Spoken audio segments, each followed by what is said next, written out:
patria. Se abre la sesión. Por enfermedad del diputado Melo, vamos a asumir transitoriamente la presidencia. El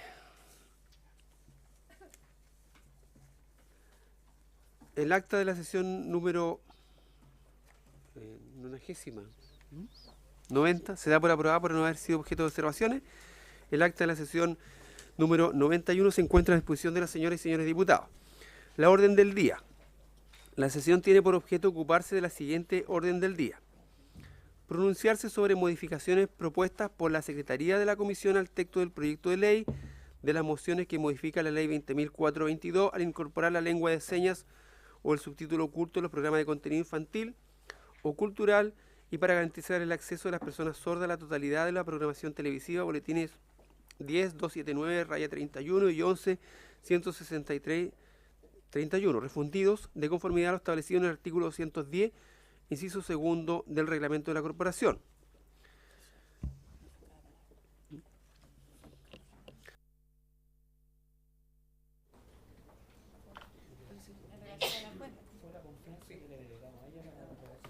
Presidente, sí, yo al igual que todos recibí oportunamente el trabajo que hizo la Secretaría para hacer algunos ajustes que mantienen el texto aprobado, pero ajustan su redacción para que tenga una forma más armónica. Por lo tanto, a mí me parece que se ha hecho ese ajuste dentro del marco del encargo. No requiere una votación especial ni diferente y está dentro del marco de lo que es el artículo 15 del reglamento.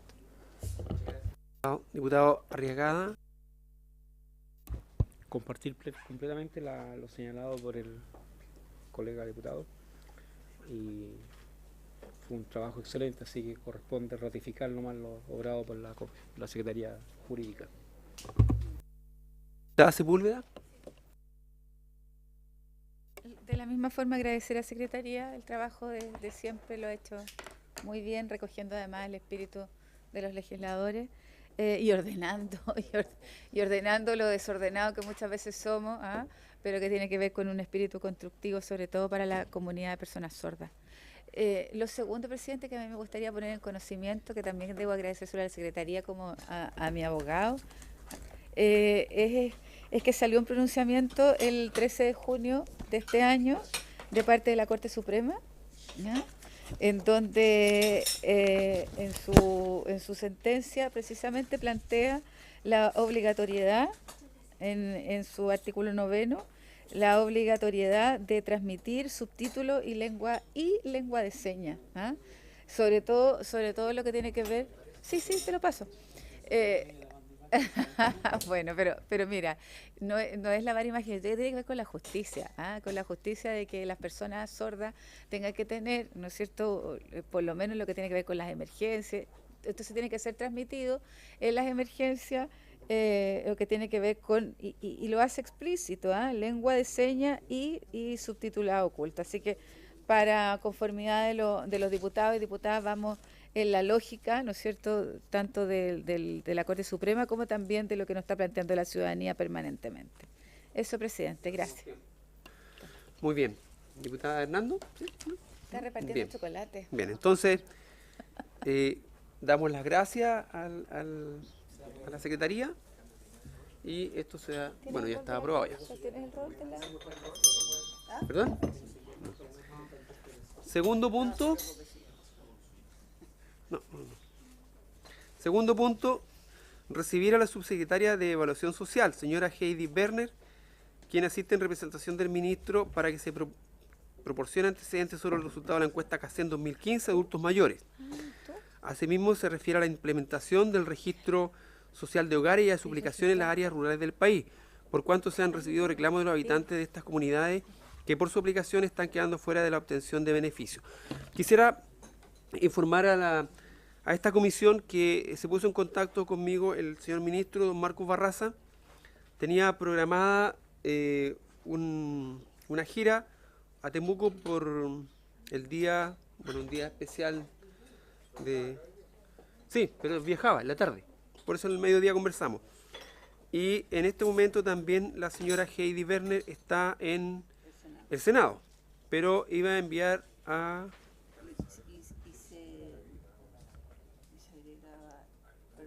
sea, una vez que termine claro, a las 6 aproximadamente termina su intervención en el Senado y se agrega y vendría a esta comisión. Pero también iba a enviar un delegado. Presidente. ¿Está? Están. ¿Se puede identificar? No, están fuera. Ah, ya. Vamos a invitarlo a que pasen Presidente, entonces. pero yo quiero decir que por la importancia del tema, que nosotros lo hemos esperado, lo hemos dicho ya hace harto tiempo, es bien importante que el ministro pueda asistir. O en su efecto la subsecretaria, que siempre ha estado con nosotros Sí. acá y todo, pero atendiendo las complicaciones que debe tener en el Senado y que se alargan todos los debates, es bueno insistir en que para nosotros es muy importante que venga el ministro o la subsecretaria a aclararnos estos temas, además, porque tenía que ver también con la ficha de protección social, que era algo que queríamos, o con el registro social de hogar hoy día, y queríamos poder conversar con ella, o con el Así es. ministro. Eso. Sí, estoy de acuerdo con usted. Yo recibí la noticia, como le digo, hace escasas horas atrás. Podríamos continuar la sesión y dejar establecido para una próxima citación al ministro. ¿Le parece? ¿Habría acuerdo? Sí, me parece, presidente. Yo no sé, yo tengo una preocupación. ¿Está el abogado del Senadi aquí? ¿Está el Diputada abogado del Soledad. Senadi? ¿Ah? No, usted está muy bien ahí. Yo no sé si es posible, no sé si quiero hacer uso de la palabra, porque me preocupa si hay alguna cosa complementaria. ¿Ah? ¿Me permite, señora Alejandra, presidente? Tiene palabra. Nosotros, para que esto fuera más o menos consensuado y no estuviéramos cometiendo ningún error, le pedimos al Senado que nos informara por escrito si tenían alguna objeción respecto al tema, cómo lo habíamos modificado. Pero el Senadi se metió en el mérito y como no reabrimos debate, no corresponde que intervenga, porque está hablando de cosas que ya la comisión se pronunció y rechazó. ¿Ya? Si en su minuto nos hicieron presentes, ya, eso es. Bueno, yo agradecer a nuestra secretaria porque efectivamente yo pensé que eran más bien cosas de forma y que tenía que ver a lo mejor con algún articulado, modificación del articulado, pero no en la discusión en particular, dado que además la presencia del Senado estuvo permanentemente en la discusión. ¿Mm? Pero de todas maneras, muchas gracias. Diputado Regada. A los invitados, tenemos que volver a votar en la comisión de FONASA. Muy bien, vayan a votar a FONASA. Traten de volver inmediatamente. Entonces, ¿ah? Sí, muy bien. Silva. Como el proceso legislativo va a seguir en trámites posteriores, yo igual creo que es bueno que el Senadi deje su punto de vista, Muy se lo bien. haga llegar a la Secretaría y nos puedan hacer llegar por escrito a todos lo que el Senadi opinó, Muy bien. por si hubiera algo que se pudiera considerar Muy más bien. allá de la votación Muy acá. bien. Enviarle entonces a todos los diputados, dado que son las últimas, ¿no es cierto?, indicaciones del Senadi. Presidente, ¿le puedo hacer un Por punto más? supuesto, Está Isabel por acá, supuesto. que es de confianza de ¿De esta comisión? esta comisión y conoce bien el funcionamiento del Congreso. Yo tengo una duda, si habiendo solamente 3 parlamentarios, hacemos la presentación ahora. O sea, de verdad, no sé, porque van a ser re pocas personas las que van a escuchar la exposición, no está... No sé, le pregunto a usted, si es Mira, ¿qué es lo que yo- cree que es mejor? A ver, podemos estar en comité, o sea, si bien se abrió la sesión, se abrió la sesión y podemos, la complicación es tomar el quórum, ahora es decisión nuestra también. Yo preferiría escuchar porque además solo van a ir a votar los diputados lo que tiene que ver con la investigadora de FONASA y vuelven, ¿ah? Y vuelven. Entonces, y yo quiero, además, cada uno de nosotros va a poder tener por escrito esto también, si hay alguna observación la podemos hacer cuando esté aquí el ministro o la subsecretaria, que hemos ratificado la invitación y la petición formal de que puedan venir a poder contestar las preguntas de los diputados y las diputadas. ¿Sí? Le ofrecemos la palabra. ¿A cuál de los dos? No sé, se identifican, y poder empezar la exposición. Sí, muy buenas tardes. Muchas gracias, Sí. Ahí. Presidenta, por su intermedio. Perdón. Luis Díaz Silva, jefe de la División de Políticas Sociales del Ministerio de Desarrollo Social. Por su intermedio quería excusar a la subsecretaria que está en este preciso instante en la votación de la Subsecretaría de la Niñez en la Comisión del Senado, pero ella está presente acá y se va a incorporar apenas se desocupe, o sea, podría en cualquier momento ingresar. Ella vino a estos fines, pero porque el ministro tuvo que viajar a la Araucanía, que se quedó la subsecretaria en la votación de la comisión y nos pidió a nosotros, si ustedes tenían a bien, poder iniciar la presentación de la información, pero la idea es que ella se incorpora. Entiendo que son básicamente dos puntos los que nos pidieron informar, que uno tenía que ver con datos de Cacén Adulto Mayor y el que implicaría mayor preocupación es el que tiene que ver con el registro social de hogares y cómo eso se vincula o cómo afecta a la población que vive en zonas rurales. Ahí traemos una presentación bien breve.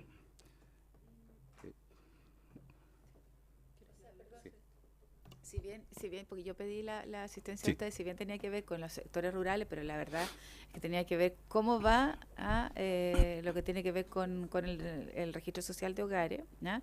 No la metodología, sino cómo se está hoy día, cuáles son las cifras, que es lo que tenemos Eso. en términos generales, pero específico después. O sea, la idea es que puedan comentar todo, ¿no? Trajimos datos, Presidenta.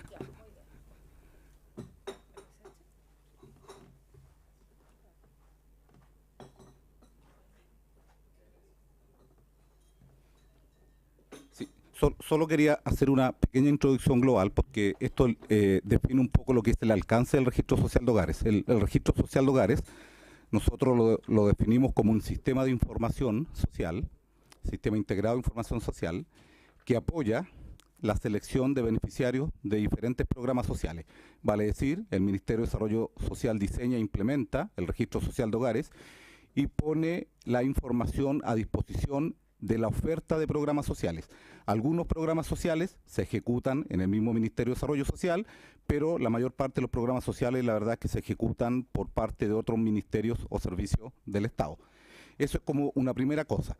Lo segundo que hay que tener claro es que la mayoría de los programas sociales establecen un conjunto de requisitos para acceder a ellos.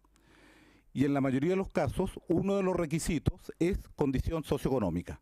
Pero adicionalmente a ese requisito de condición socioeconómica, los diferentes programas establecen otros requisitos.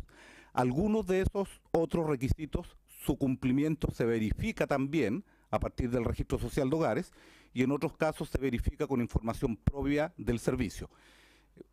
Solo para lo que lo tengamos en términos globales. Entonces nosotros lo que vamos a hacer básicamente es dar cuenta de cómo funciona el registro social de hogares y cómo desde la perspectiva de la ruralidad, más bien el registro social de hogares uno podría entender, si lo pudiera señalar de alguna forma, es que están en mejor posición que lo que está, por ejemplo, en la población urbana o lo que podrían estar con otro sistema o instrumento de caracterización socioeconómica. Entonces, desde la perspectiva del registro social de hogares, no hay ninguna limitación al acceso a beneficios sociales para la población que vive en esa zona.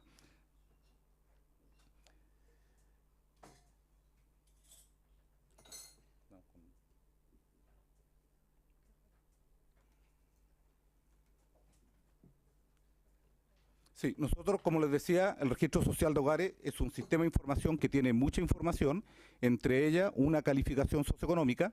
La calificación socioeconómica se divide en 7 tramos, un primer tramo de calificación socioeconómica al 40% y después sucesivos tramos de calificación socioeconómica de 10% adicionales.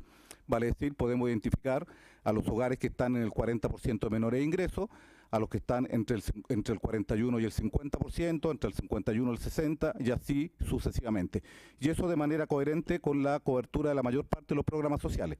La mayor parte de los programas sociales definen cobertura ya sea al 40, al 60, inclusive algunos al 80%, como es, por ejemplo, el subsidio de calefacción en Aysén, la subvención escolar preferencial o el bono de bodas de oro, etcétera. Entonces también tenemos subsidios o beneficios del Estado que tienen una cobertura al 80%.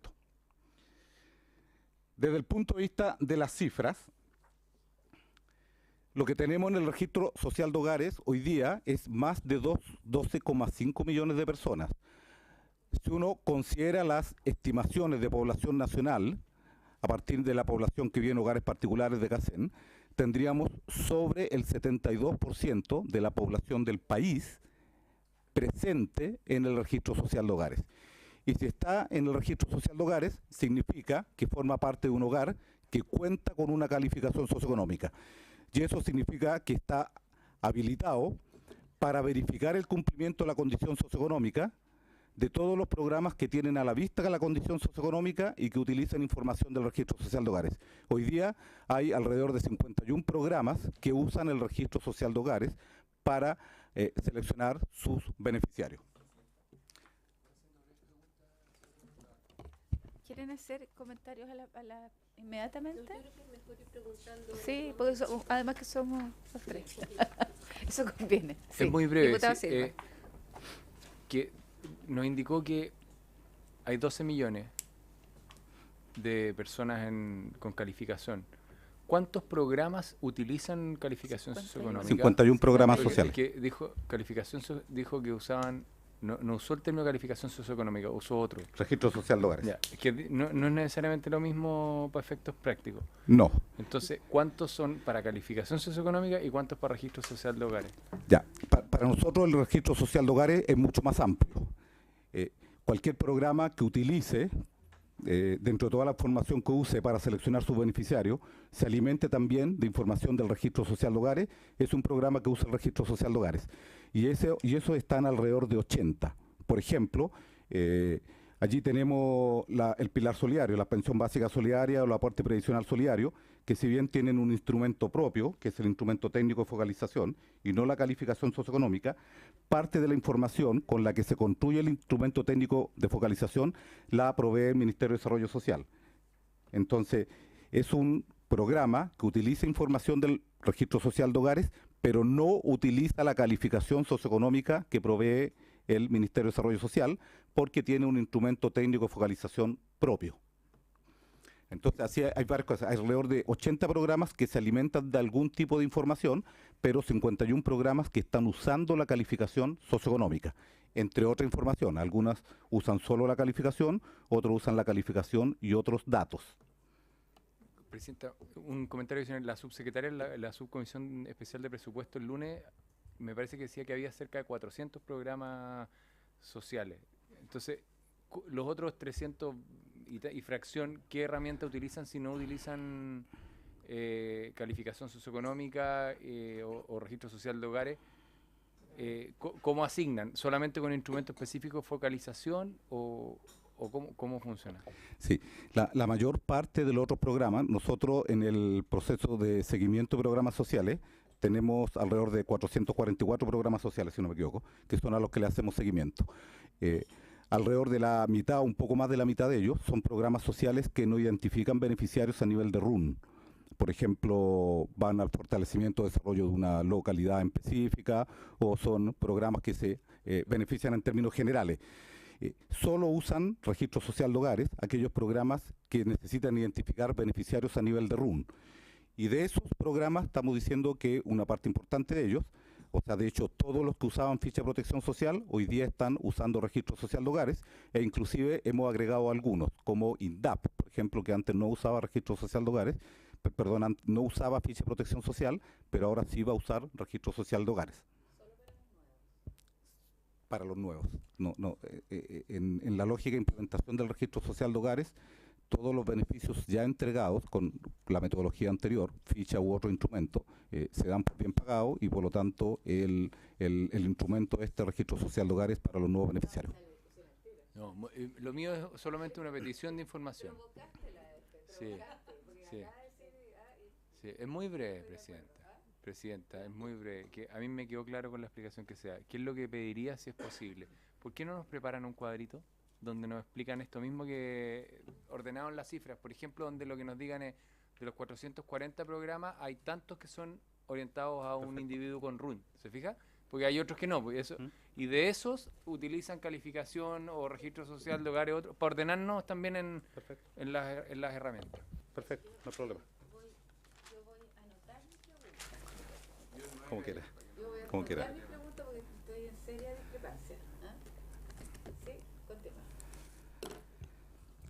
Bueno, desde la perspectiva del registro social de hogares, que lo que hace básicamente es levantar información, por un lado información autorreportada de los mismos hogares al completar el formulario de ingreso al registro social de hogares, la que se vincula con registros administrativos provenientes de distintas instituciones del Estado, y de cuya combinación resulta la calificación socioeconómica. Allí lo que tenemos, como decía antes, 12.787.000 personas, 4.770.000 hogares en el registro social de hogares, y allí lo que presentamos en esa tabla es la cantidad de hogares y personas por región y además separados por zona urbana o rural.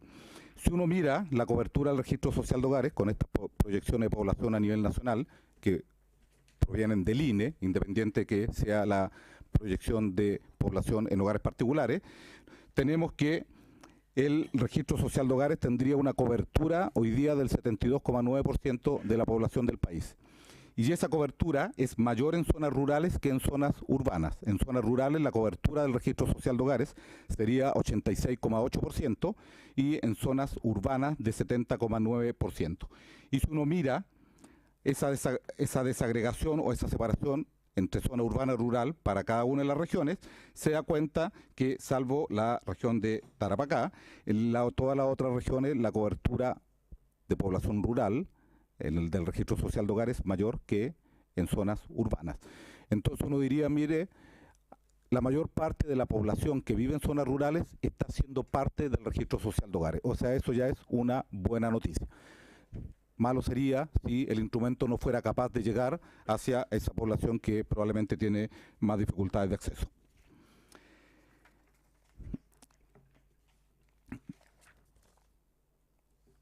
Después, en la página siguiente, lo que mostramos es cómo se distribuye esta población que está en el registro social de hogares por tramos de calificación socioeconómica. Y lo que estamos viendo es que del total de personas que están en el registro social de hogares, el 54% está en el tramo del 40%.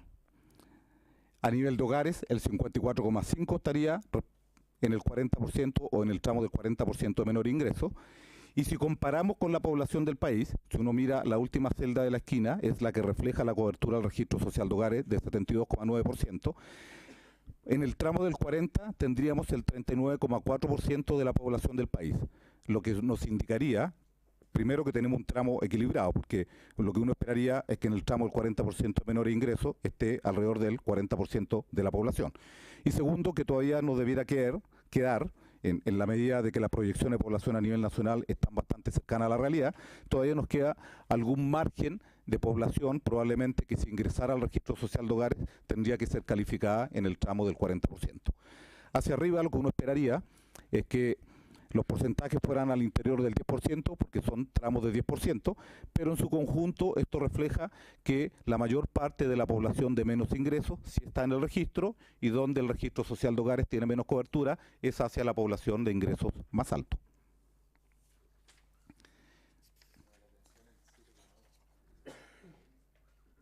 En el 90. Eso es una cosa metodológica, porque además de observar los ingresos administrativos, nosotros hacemos lo que se llama una evaluación de medio.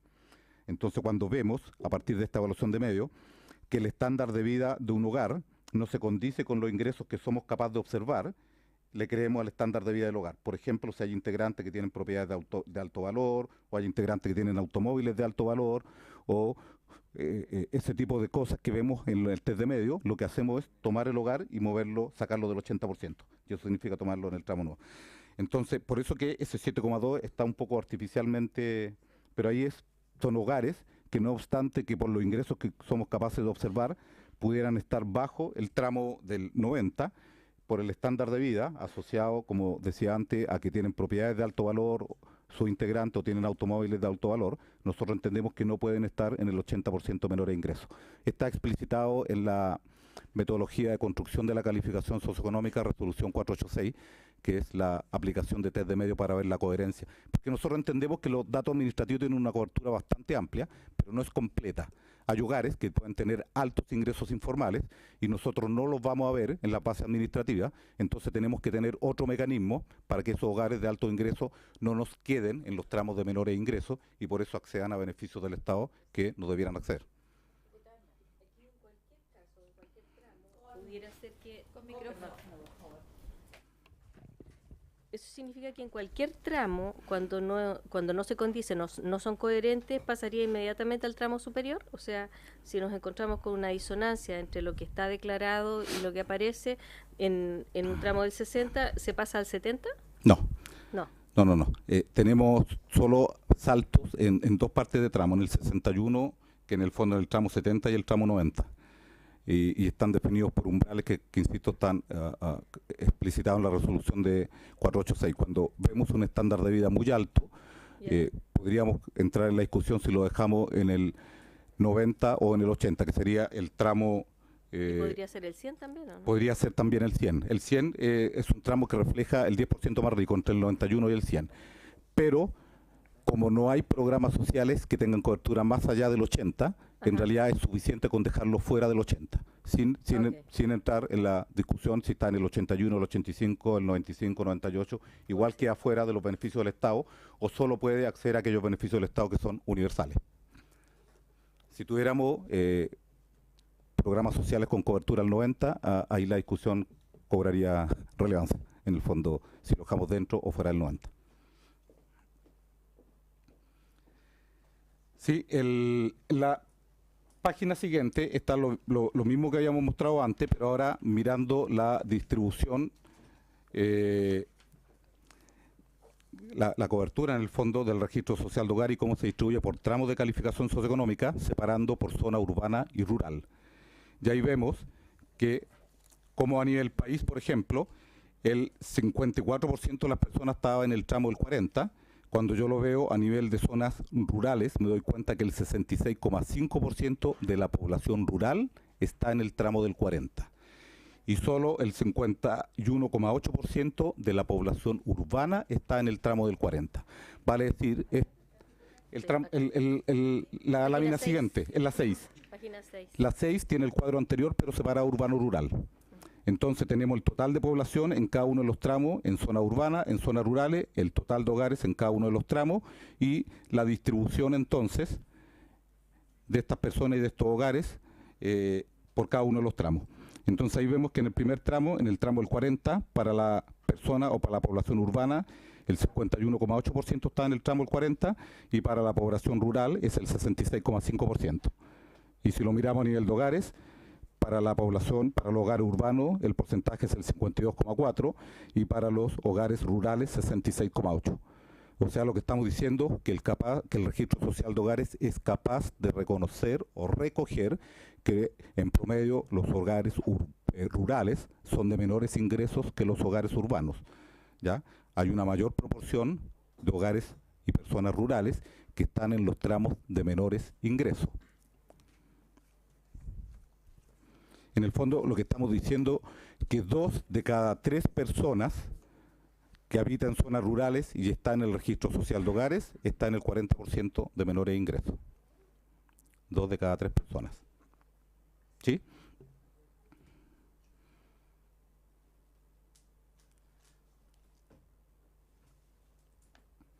Bueno, esto es la foto en términos de cobertura y cómo se comporta el registro social de hogares en zonas urbanas, rurales y a nivel país.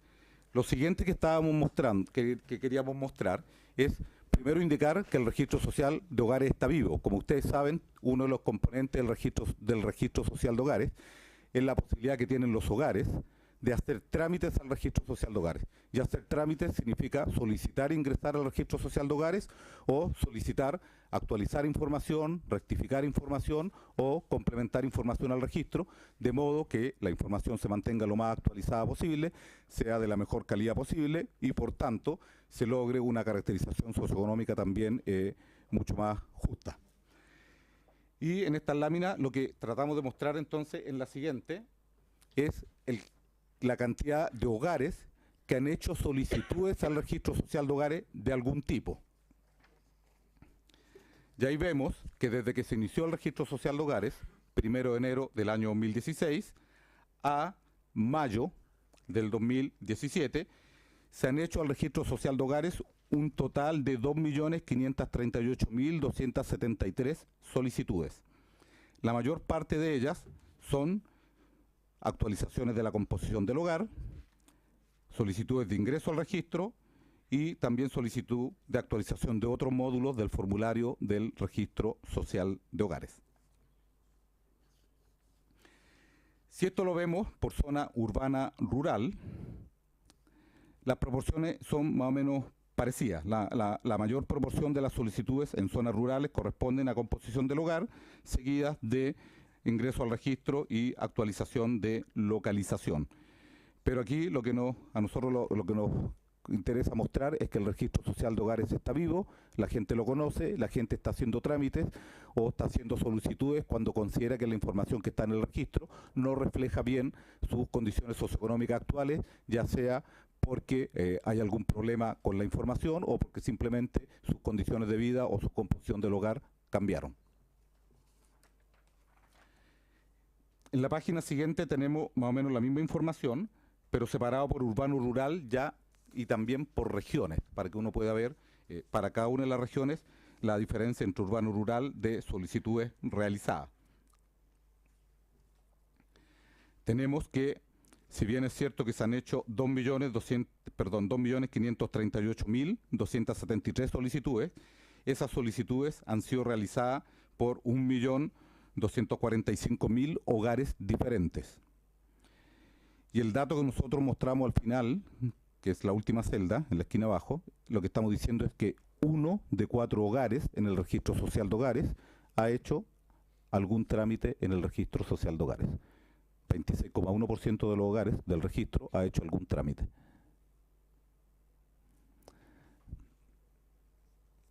¿Sí? En casi todas las regiones tenemos porcentaje sobre el 20%. Y por lo tanto es algo que también nos da la idea de que está funcionando a lo largo del país. No es que trámites se estén haciendo solo en una región o en algún determinado tipo de zona. En todas las regiones, sean zona urbana o rural, las personas están haciendo trámites al Registro Social de Hogares.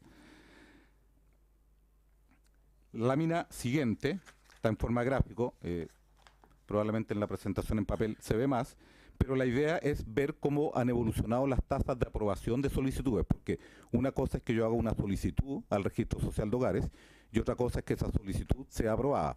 Para que la solicitud sea aprobada, se requiere que se haga de buena manera desde el punto de vista de adjuntar los medios de verificación que se requieren para que la solicitud sea aprobada.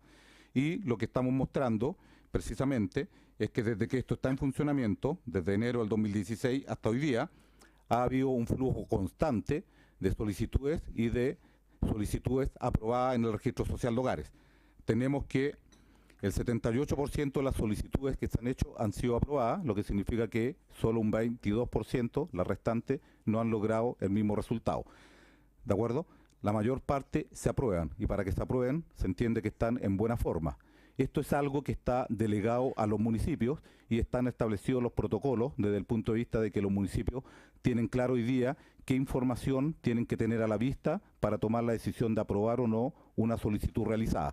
Y esa información de respaldo para aprobar una solicitud es información que se carga en la plataforma del Registro Social de Hogares, por lo tanto, de alguna forma está disponible en la plataforma el medio de verificación que acompañó la decisión de aprobar o no la solicitud. Eso es básicamente lo que les queríamos mostrar. Un registro social de hogares con una cobertura importante, que es mayor en zonas rurales que en zonas urbanas, un registro social de hogares que es capaz de dar cuenta los menores niveles de ingreso que tiene en general la población en las zonas rurales, lo que se refleja a través de que una mayor proporción de esa población está en los tramos de menores ingresos, y un registro social de hogares que está en funcionamiento desde el punto de vista que los ciudadanos están haciendo solicitudes, que esas solicitudes están siendo aprobadas y que esto está ocurriendo tanto en zonas rurales como urbanas y en las diferentes regiones del país. Entonces uno diría que es un registro social de hogares que está vivo, que va generando actualizaciones de información por parte de acciones concretas o proactivas de los ciudadanos, más allá de toda la actualización de información que se realiza a nivel central por acceso a información más reciente de los registros administrativos. O sea, todos los registros administrativos que tienen periodicidad mensual se reciben mensualmente por el Ministerio y por lo tanto van actualizando la estimación de la calificación socioeconómica. Todos otros datos del registro civil a los que se accede en tiempo real se van inmediatamente incorporando al registro social de hogares. La idea es tratar de mantener un registro con la mejor información y por esa vía tratar de apoyar de la mejor manera posible la decisión respecto de qué beneficiarios acceden a los distintos programas sociales.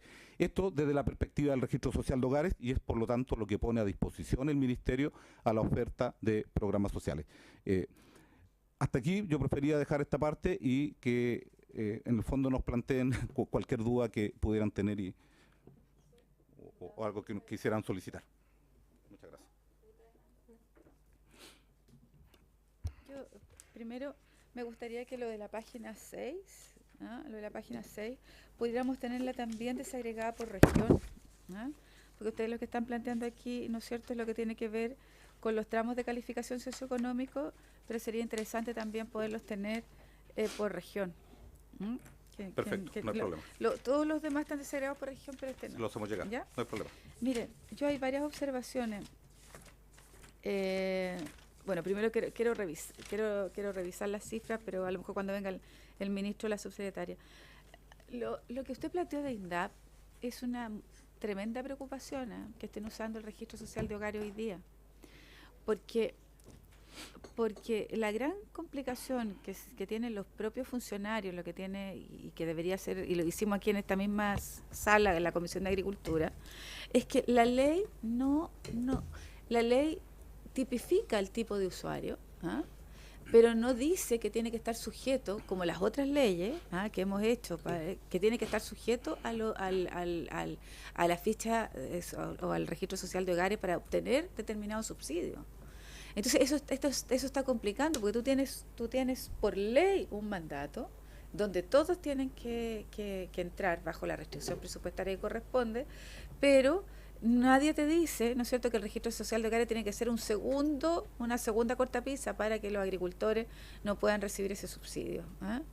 Yo espero que solo sean para los agricultores nuevos y no para todos los agricultores, porque yo vuelvo a decir que a mí me interesaría mucho tener mayor detalle de lo que ustedes están planteando, sobre todo en lo rural, porque cuando tú dices, mira, un agricultor que tiene tierra, un parcelero que tiene tierra, pero que tiene 70 años o 80 años, el cual tiene que arrendar su tierra porque ya no tiene capacidad de trabajo, tiene ficha social de hogares mucho más alta que si tienes la comparación de una persona en un sector urbano de 80 años.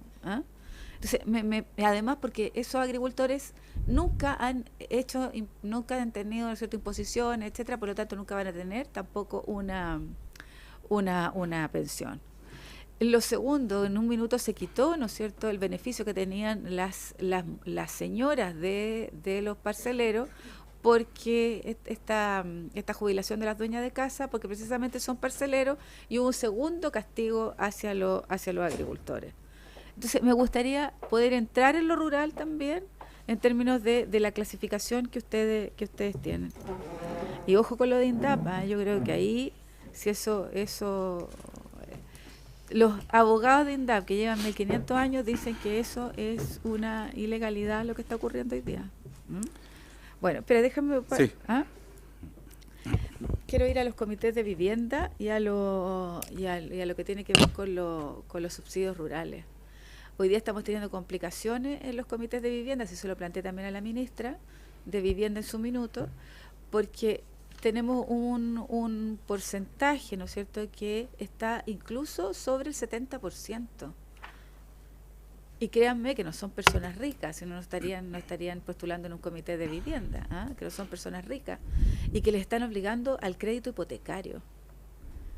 O sea, ustedes entenderán, crédito hipotecario en un sector rural, y cuando van a pedir crédito, no pueden pedir crédito, porque no tienen las condiciones para entrar a la banca, entonces están en tierra de nadie. Porque el registro social de hogares dice que no pueden entrar si no es con crédito, y no pueden ni siquiera postular sin un crédito aprobado. Y no pueden obtener la aprobación porque no son sujetos de crédito a la banca. Entonces, ¿dónde queda esa gente? Entonces, ahí ¿Y qué es lo que ocurre en la práctica? Por eso que me gusta la desagregación y ojalá pudiéramos tener por comuna la desagregación. Porque la complicación es que depende del municipio si efectivamente esto que llama usted de la activación y todo esto se produce o no. Porque si la persona que hace cesante, o es temporera y necesita colocar el finiquito y que ese finiquito se demora en actualizarse en Santiago para que la ficha cambie, que se demora alrededor de 2 o 3 meses en que eso ocurra, eso va a depender, fíjense, de cuán activo o de cuán capacitado esté los funcionarios de ese municipio para realizar esta tarea. Entonces, a mí me preocupa que la única forma de, primero, que le llegue esa información, o sea, que la gente no sabe que eso lo tiene que hacer. Tenemos gente que aparece con 1.800.000, 1.800.000 de sueldo, de sueldo mensual, y eso fue lo que ganó en la temporada, porque no actualizó el finiquito, no hizo toda esta cosa, porque la gente no sabe que lo tiene que hacer. Eso por un lado, a ver si nos puede contestar. Sí, Presidenta. Bichos. Es que es la realidad. El problema es que esta es la teoría y la realidad Presidenta, escúcheme. Sí. Lo que hace el Registro Social de Hogares es proveer información para que seleccionen de mejor manera los beneficiarios aquellos programas que tienen definida algún nivel de focalización. Si un programa está definido como universal, nosotros desde el Registro Social de Hogares y el Ministerio dueño del programa no puede decidir que no sea universal y que llegue al 40, al 50 o al 60. Con esto lo que yo estoy queriendo decir es que todos los programas sociales que tienen definida una cobertura desde el punto, como se llame, porque en las distintas leyes o en la reglamentación se habla de hogares de menores ingresos, hogares de mayor vulnerabilidad, hogares con carencia, etcétera, como se llame, si está definido que el programa tiene a la vista información que tiene que ver con el nivel socioeconómico del hogar, las alternativas son distintas. Uno dice, puede ese programa levantar su propia información, que lo más probable es que sea una información de peor de calidad, o acceder a la información del Registro Social de Hogares, que es de mejor calidad, porque tiene la posibilidad de acceder a todos los registros administrativos y además complementar eso con una evaluación de medios que nos da una mejor idea o una mejor precisión respecto de cuál es el nivel socioeconómico de ese hogar. Todos tenemos claro que Chile es un país de ingresos medios y que además tenemos una distribución del ingreso que es bastante plana al inicio. No le corresponde al Registro Social de Hogares tomar la definición si un programa social llega al 60, al 70, al 80 o al 90.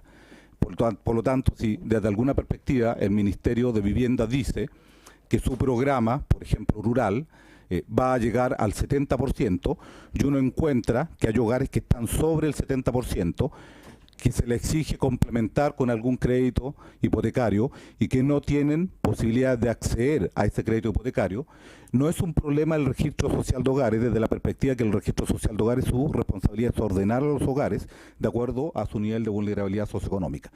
Es más bien una responsabilidad del programa de que si los que le están quedando fuera no tienen la posibilidad de acceder a crédito hipotecario, lo que tendrían que decir, este programa no debiera llegar al 70%, sino que a lo mejor llegar al 80%. Pero no somos el Ministerio de Desarrollo Social los que tenemos la posibilidad de elevar la cobertura. Son los programas los que definen los requisitos de acceso. Nosotros proveemos la información para verificar el cumplimiento de ese requisito de acceso. ¿De acuerdo? Entonces, esto es como súper importante porque tiene que ver por dónde uno va a resolver el problema. Yo no puedo, por ejemplo, el Registro Social de Hogares dejaría de ser válido si para resolver un problema de vivienda yo dejo a todos los hogares dentro del 40% o dentro del 50%, porque significa que no estoy ordenando nada.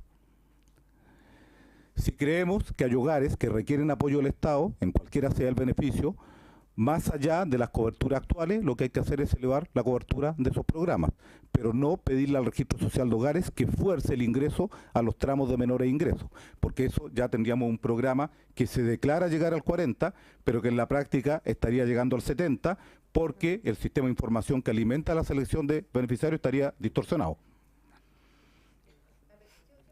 Sí, absolutamente. y todo. Pero por eso que a nosotros nos interesa que los ministros estén aquí. Esa es la razón. Porque yo entiendo que usted lleva el programa, ¿no es cierto?, lo que tiene que ver con el registro social de hogares y todo. Pero la conversación con el ministro es que el gobierno es uno solo. Perfecto. ¿Ah? El gobierno es uno solo. Entonces yo converso con un ministro, se supone que aquí hay reuniones de gabinete, ¿ah? Entonces en esas reuniones de gabinete se expondrán las distintas dificultades que puede tener, ¿no es cierto?, y cómo conversa un ministerio con otro. Sí, perfecto. ¿Ah? Entonces a mí mi preocupación siempre es que, claro, usted viene en su programa y defiende eso, o no es que defiendan, pero explican, pero un gobierno, ¿no es cierto?, con un ministro de Estado sentado aquí, uno le dice, bueno, aquí es un gobierno, ¿cómo solucionamos el problema? ¿Ah? Porque esto es absolutamente real, y uno dice, bueno, uno se pregunta, ¿por qué? Si a mí me calificaron en el 80%, y si estoy en el 80%, quiere decir que prácticamente no tengo tantas dificultades, no califico en lo crediticio. ¿Por qué no califico? Y la pregunta podría ser también, ¿estará mal mi registro social de hogares? Entonces lo que hemos optado es llevar el registro social de hogares al origen con ustedes y saber si la ficha está bien. Y mire, en el 99% está mal el registro. Está mal el registro. Entonces, yo ¿qué quiero plantearles con esto? Que la reunión de hoy día era un poco para pimponear, porque o no se habían enviado o esta cosa de los finiquitos, o tenían complicaciones, ¿no es cierto?, con hasta fraude hemos visto en la información que ustedes tienen, ¿ah?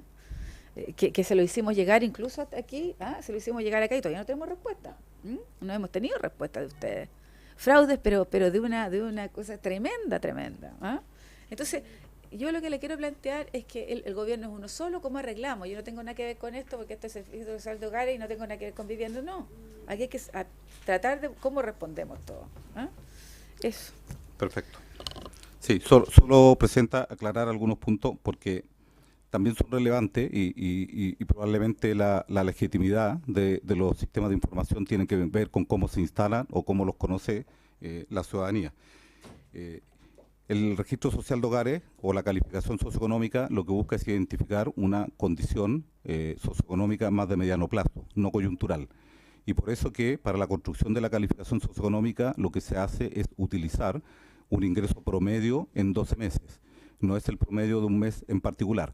Y una de las razones de por qué se consideró 12 meses y no 24 es precisamente para recoger la situación de temporalidad. Si hay un hogar que gana 600.000 pesos por 5 meses y en 5 meses logra juntar 3 millones, en el registro social de hogares aparecen esos 3 millones divididos por 12. Por lo tanto, se le reconoce los meses que tienen ingresos, pero también se le reconoce los meses que no tienen ingresos. Y lo que importa para la calificación socioeconómica es el ingreso promedio en 12 meses. Eso es importante porque no está el registro social de hogares orientado a recoger situaciones coyunturales, por ejemplo, el desempleo de un mes.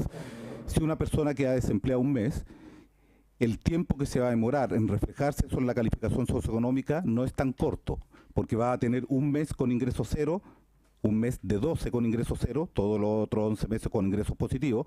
Al segundo mes desempleado va a tener 2 meses con ingreso cero y va a seguir teniendo 10 meses con ingresos positivos, etcétera. Entonces, el proceso de reducción del ingreso promedio en 12 meses es gradual. Y probablemente su ingreso va a aparecer en la calificación socioeconómica como cero, recién cuando lleve 12 meses desempleado. Y porque la idea es que se entiende que está orientado más bien a apoyar la selección de beneficiarios de programas sociales que buscan resolver más bien condiciones estructurales de mayor vulnerabilidad o de menores ingresos.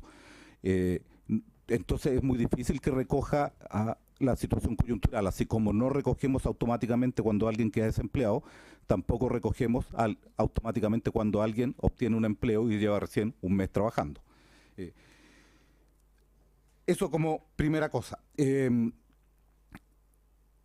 No sé qué se le presenta. A mí me gustaría que, esa es como una petición bien explícita, de que cuando tengan casos de cosas más bien... hay dos posibilidades, que nos lo hagan llegar a la subsecretaria de Evaluación Social, porque nosotros somos los que miramos en detalle los datos y si efectivamente hay errores nos sirve mucho para ir resolviendo donde hay errores y tratando de evitar que ello ocurra. si es que fuera el caso. Y también estamos con absoluta disponibilidad de ir a cualquier parte en el territorio nacional en que se requiera que uno pudiera explicar el registro social de hogares o cómo los programas sociales están usando la información del registro social de hogares para que los ciudadanos tengan mayor claridad por qué acceden a algún beneficio o por qué pudieran no estar accediendo a otro.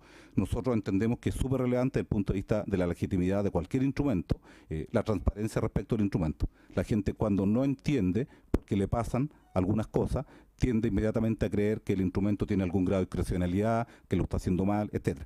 Así que también tenemos absoluta disponibilidad para ir con absoluto detalle. Ahora, Presidenta, que tengo claro cuáles son los beneficios para los cuales existe mayor preocupación en el mundo rural, podemos preparar específicamente la información respecto de ellos.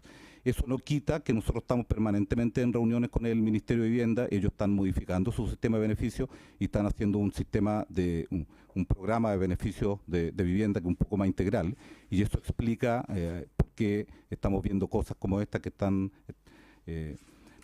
tratando de tener este sistema más integral donde se le pide mayor contribución a los que tienen un poquito ingresos más altos y probablemente está generando este cortocircuito que usted nos relata. Pero estamos en coordinación habitualmente con ellos y también les vamos a plantear estos temas que... Sí, yo no estaba tratando de evitar la responsabilidad del gobierno, lo que estaba tratando de decir es que algunas cosas se resuelven por el registro y otras se resuelven por el programa. La responsabilidad del Estado es resolverlo, verá si lo hace por el registro o por el programa. Pero a mí lo que no me gustaría es que uno tienda a creer que es el registro social de hogares el responsable de que la población no acceda a los beneficios que requiere. Esa es como la distinción que hago, básicamente, Presidente.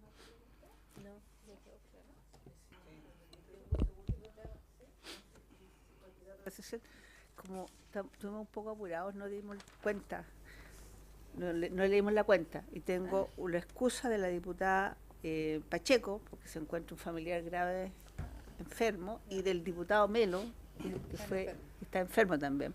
¿Ya? Y la diputada Hernando también. Por favor. Enfermo.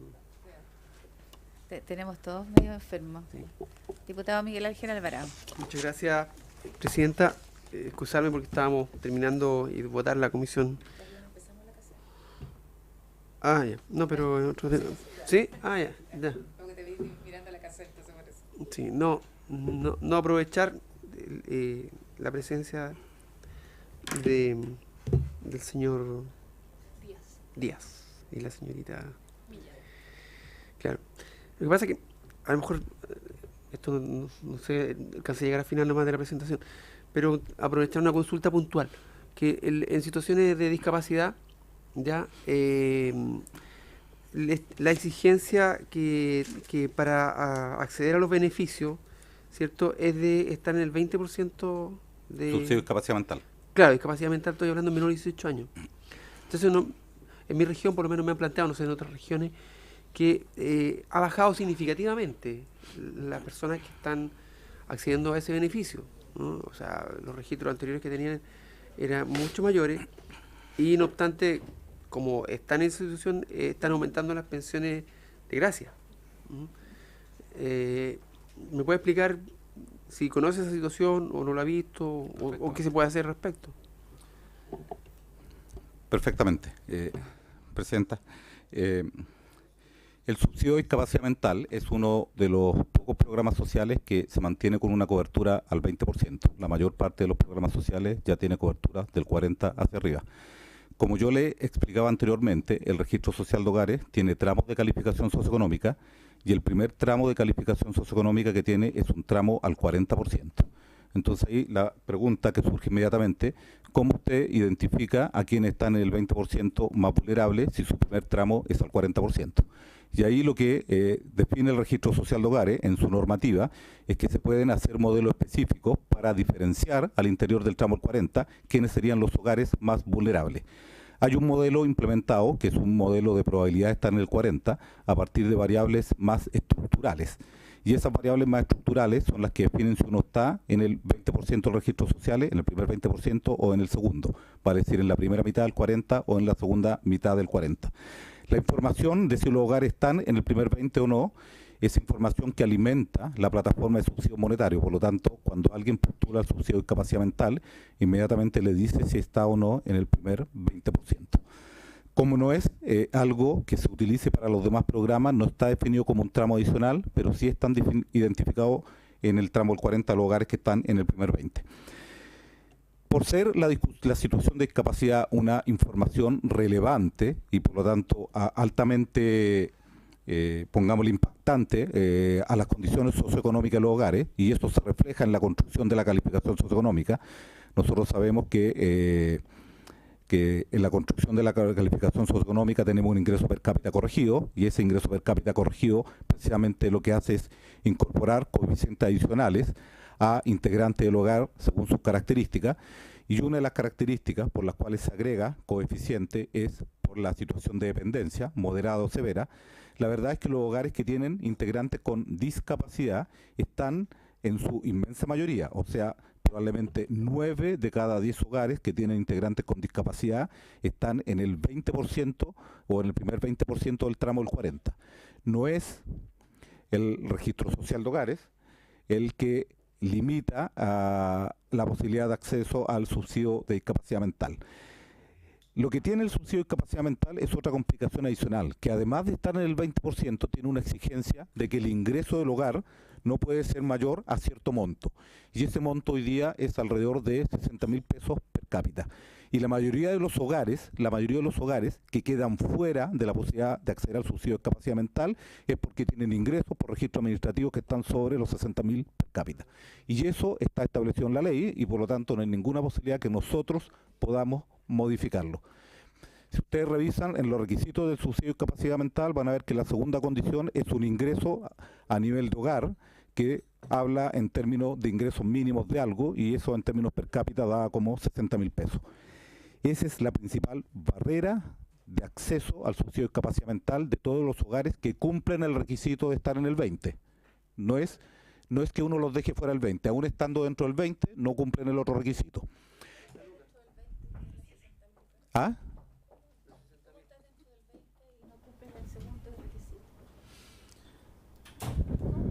Casi todos los que están en el tramo del 40% son hogares que tienen a nivel de hogar ingresos sobre bajo 250.000 pesos.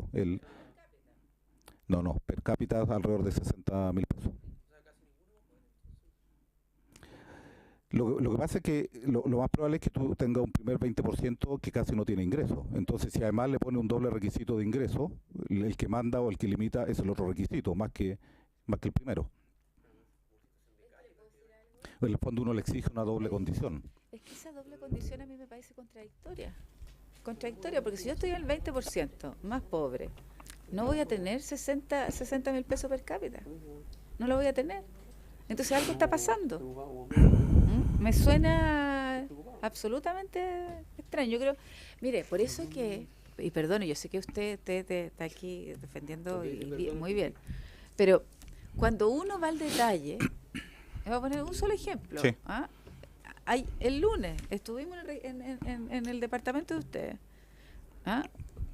con un comité de vivienda, 21 años que llevan, 21 años, y que no pueden postular porque tienen el 25% de personas que está sobre el 80%.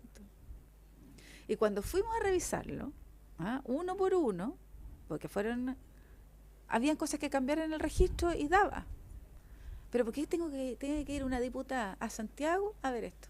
Y con la gente. Eso, no sé si me explico, pero a ustedes le estamos enviando, yo diría, todos los meses personas que no cumplen. Entonces yo creo que... Entonces, mire, y el problema es que no es que no respondan, sino que yo entiendo que tienen mucho trabajo y todo, sino por eso yo voy presencial a ver. Entonces, esto que nos acaba de decir, yo diría que diputado, mande el listado de que lleno y revisémoslo en el registro, porque es incompatible. O sea, yo no puedo estar en el 20 y tener 60 per cápita, no me cuadra, algo tiene que estar mal. Y hay que revisarlo. Ahora, yo la otra pregunta era que estábamos viendo con biblioteca. Tenemos una diferencia según la CACEN entre lo urbano y lo rural, de un 50%. ¿sí? Que tenemos en pobreza un 22,1 en lo rural, corríjanme ustedes, 22,1 en lo rural y 10,2 en lo urbano. Eso tampoco se condice hoy día en la ficha social de hogares aquí, porque no existe mayor diferencia entre uno y otro. Pero yo no sé si podemos compararlo, no sé si podemos hacer una correlación entre la CACEN y la ficha social de hogares.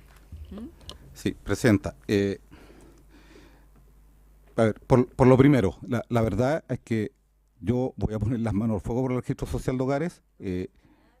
Prefiero quemarme las manos porque estamos todos los días metidos en los datos.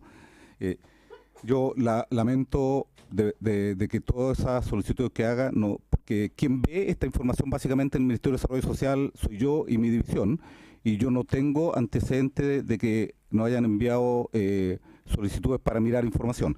Entonces significa que por algún lado se está quedando en el camino y eso no es bueno.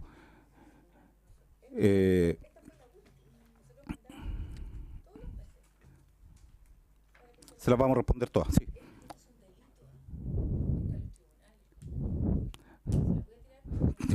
No se preocupe.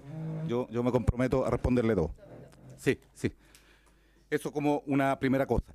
Ojo que cuando nosotros decimos que lo que hacemos es reconocer la mayor vulnerabilidad de un hogar cuando tiene integrantes con dependencia moderada o severa, o sea, integrantes con algún grado de discapacidad, lo que estamos haciendo es no construir un ingreso per cápita simple.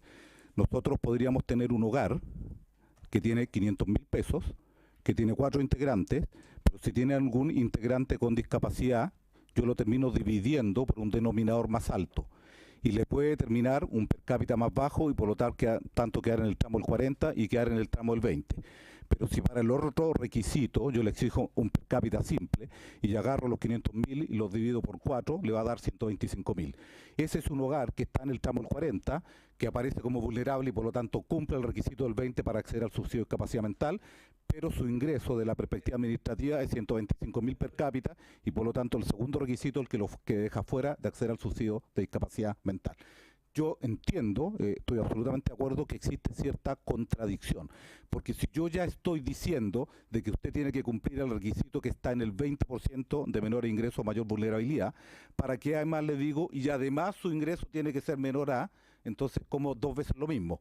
Y eso cuando entra en colisión se genera un problema. Y este segundo requisito es el que está hoy día transformándose en una limitante, inclusive una limitante más allá que la cobertura del 20%, que uno entiende que es una cobertura ya bastante baja, entendiendo en las complicaciones socioeconómicas que pueden significar para un hogar tener algún integrante con discapacidad.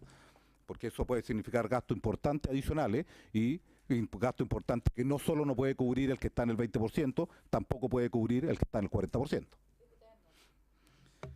Eso se encuentra definido en la normativa del programa. En la normativa del subsidio de discapacidad mental. Del subsidio de discapacidad mental, por lo tanto depende del ministerio exclusivamente el cambiarlo.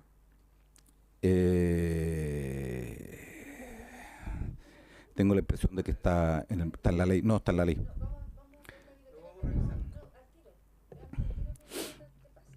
En el fondo hay que mirar la coherencia entre los requisitos. Eso es una cosa. El otro punto, Presidenta, es que precisamente lo que yo mostré con los datos del registro social de hogares es que el registro social de hogares refleja que los hogares rurales son más pobres que los hogares urbanos. Y desde esa... Es que no está medido de la misma forma. Si usted mira si en los hogares rurales el 66% estaba en el tramo del 40 y alrededor del 50% solamente del hogar en la zona urbana estaba en el tramo del 40. Estamos diciendo que 2 de cada 3 personas de zonas rurales que están en el registro están en el tramo del 40%. O sea, sí, pues, 68% quiere decir que 2 de cada 3 personas que están en el registro están en el tramo del 40, en las zonas rurales. Comparado con lo urbano. O sea, el registro social de hogares está mostrando que son más pobres en zonas rurales que en zonas urbanas. Pero ojo, en lo urbano es la mitad, es 1 cada 2. Pero también vemos en los datos del Registro Social de Hogares que el Registro Social de Hogares tiene una cobertura mucho más amplia en zonas rurales que en zonas urbanas. Y como no tenemos toda la población, y los que no tenemos son básicamente los hogares de mayores ingresos, esos hogares de mayores ingresos también están fundamentalmente en zona urbana, por eso el Registro Social de Hogares tiene menos cobertura en zona urbana.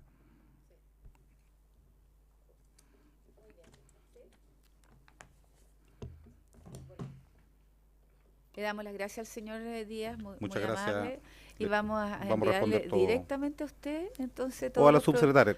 todos los problemas que podamos tener. ¿Mm?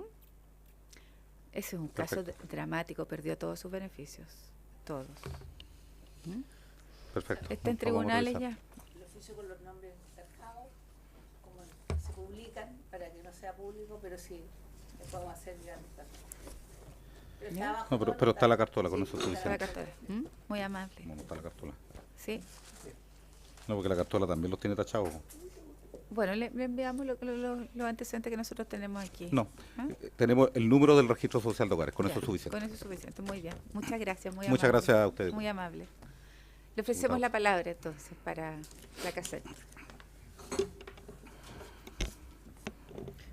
Buenas tardes, por su intermedio, señora presidenta.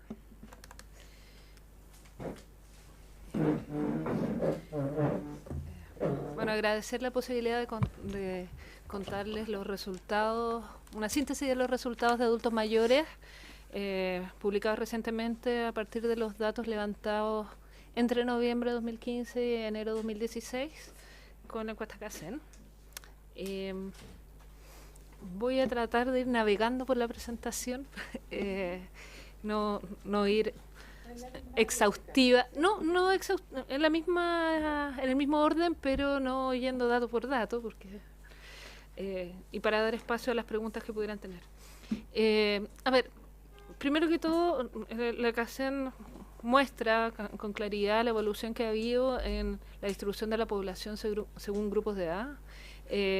Mientras el año 1990 teníamos que un 10% de la población eran personas mayores de 60 o más años, estos alcanzaban del orden del 18% el año 2015, con una clara reducción de la población, del porcentaje de población de niños, niñas y adolescentes, que superaba el 56% el año 1990 y llega al 44% el año 2015.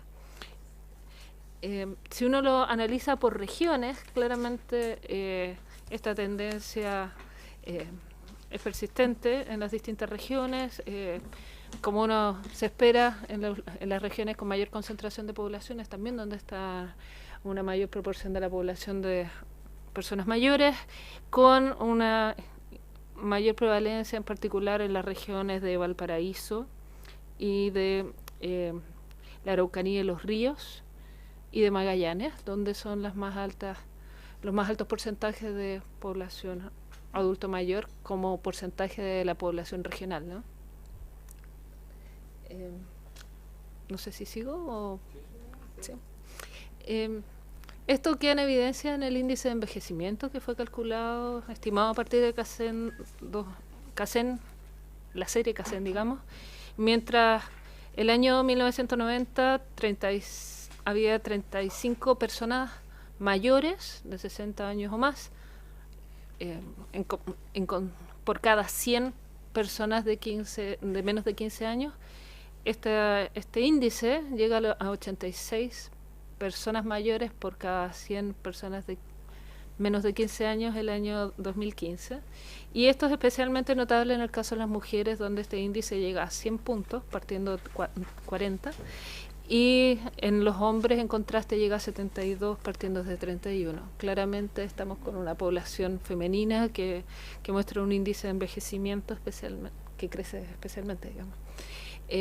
Si lo vemos por regiones, también nuevamente destacan las regiones de Valparaíso, de Biobío, Los Ríos, Magallanes, que están cerca de este índice, es cercano al 100.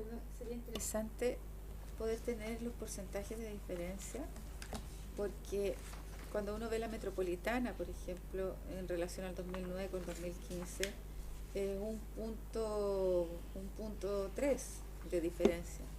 En cambio, si uno ve, por ejemplo, Arica y Parinacota, tiene un 6, y tanto en el primer cuadro. O sea, cómo la región metropolitana, a pesar de tener un indicador de 16.6 o 15.3 el año 90, en el 2009, la diferencia que se produce son menores.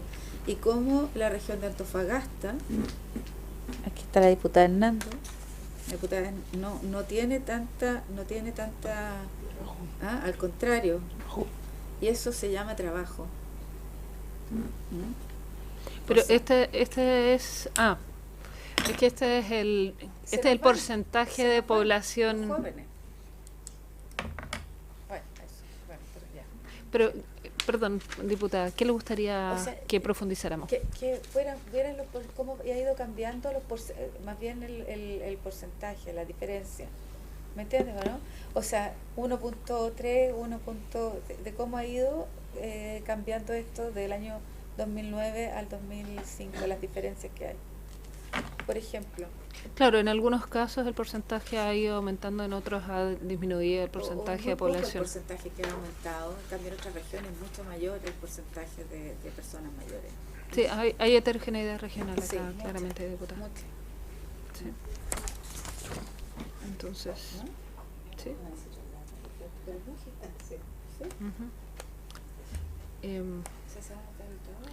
Bueno, ¿continúo? Sí. Como les mencionaba, el índice de envejecimiento lo que da cuenta es de esto, de la relación entre adultos mayores y personas,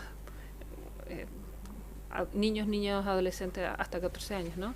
Entonces, en el caso de las mujeres, es especialmente notable el crecimiento de este índice de envejecimiento, que también se observa en los hombres, pero donde más que se duplica del 90 al 2015, pero claramente en el caso de las mujeres pasa de 40 a 101.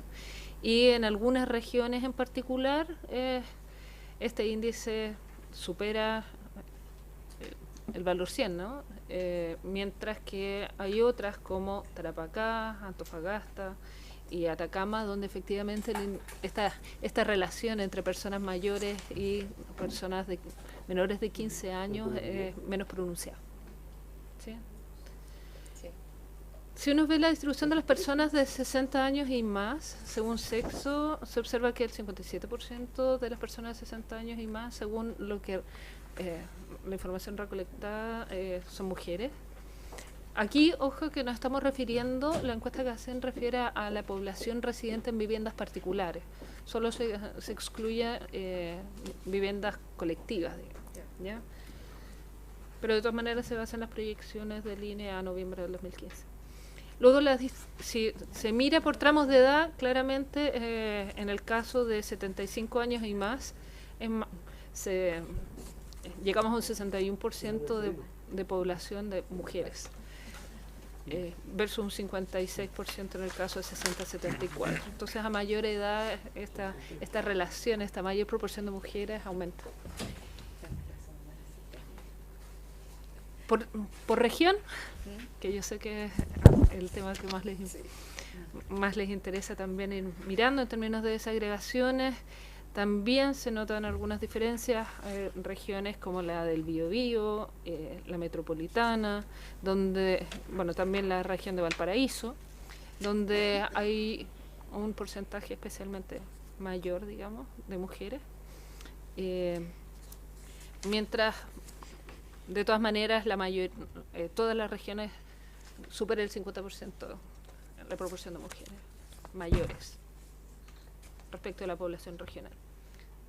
Ahora bien, si uno se refiere a los hogares que tienen algún integrante de 60 años o más, también se observa que han aumentado en el tiempo, partiendo de un 30% de los hogares el año 90 y llegando a 40% del 2015. Es decir, tenemos 40% de los hogares en que hay algún integrante adulto mayor, y si uno lo ve por regiones nuevamente, que es la siguiente diapositiva, nos encontramos con que hay nuevamente las mismas regiones que aparecían antes, como Valparaíso, como la Araucanía, Biobío, los ríos destacan por el porcentaje de hogares con algún integrante adulto mayor. Hay otros en que la prevalencia es bastante menor. Nos encontramos con Tarapacá, Antofagasta y Atacama nuevamente, que tienen baja prevalencia, pero aparece también Arica, Parinacota como una región donde hay un 40% de los hogares con adultos mayores. Si uno ve ahora los hogares en que el jefe del hogar es adulto mayor, también este indicador nos da cuenta de que los adultos mayores en la jefatura del hogar han pasado un 25%, un 35% en el periodo. Perdón, Presidenta, ¿continúo? Sí.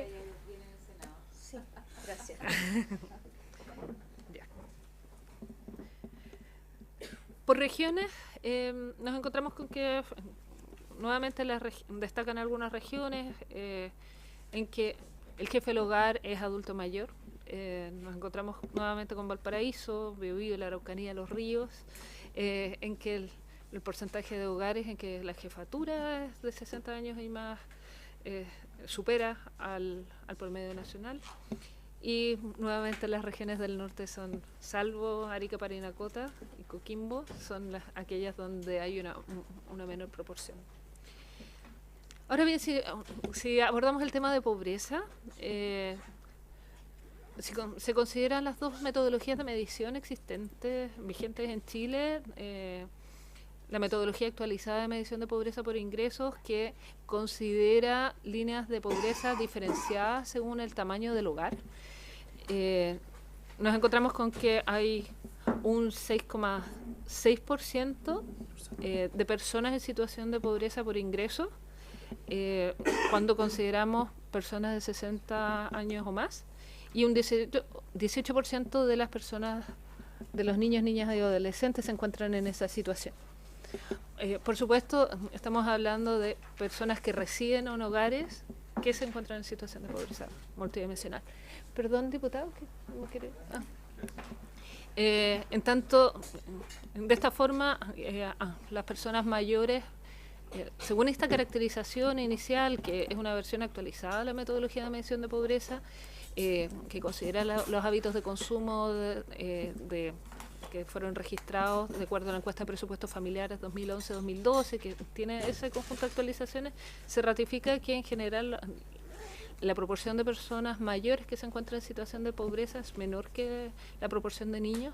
Sin embargo, si uno mira la metodología de medición de pobreza multidimensional, que permite visibilizar otro tipo de pobreza, permite visibilizar carencias que provienen de otras dimensiones relevantes del bienestar, como son educación, con indicadores de asistencia, indicadores de carencia por asistencia a educación, por escolaridad de la población adulta, o carencias por rezago escolar de aquellos que estudian. También está en salud, carencias de acceso a atención, carencias por afiliación a seguro de salud, y bueno, uno podría seguir con... También hay otra dimensión, que es la de trabajo y seguridad social, que se consideran carencias en previsión, porque hay carencias posibles por personas que están buscando empleo, que están desocupadas. En el hogar, también un hogar puede ser considerado carente porque hay ocupados que no acceden no están cotizando, y también ahí se consideran carencias porque hay personas mayores que, estando en edad jubilar, carecen de una jubilación ya sea contributiva o no contributiva, que es más atingente a este punto, digamos. También se consideran carencias en vivienda y entorno. Esta medición está considerando eventuales carencias de los hogares, tanto por habitabilidad, dígase por razones de hacinamiento en el hogar, por razones de manera precario estado de conservación de la vivienda.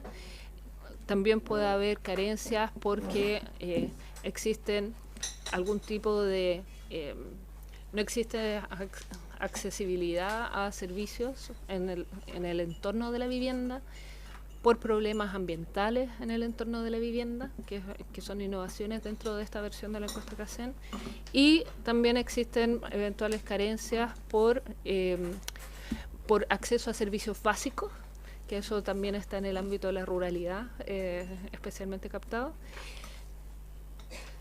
Me referí a educación, salud, vivienda, educación, trabajo, salud y vivienda y entorno, y hay otra dimensión que se incorporó con la medición de CACEN 2015 de pobreza multidimensional, que es redes y cohesión social, donde se captan carencias eventuales que pueden sufrir los hogares en 3 ámbitos.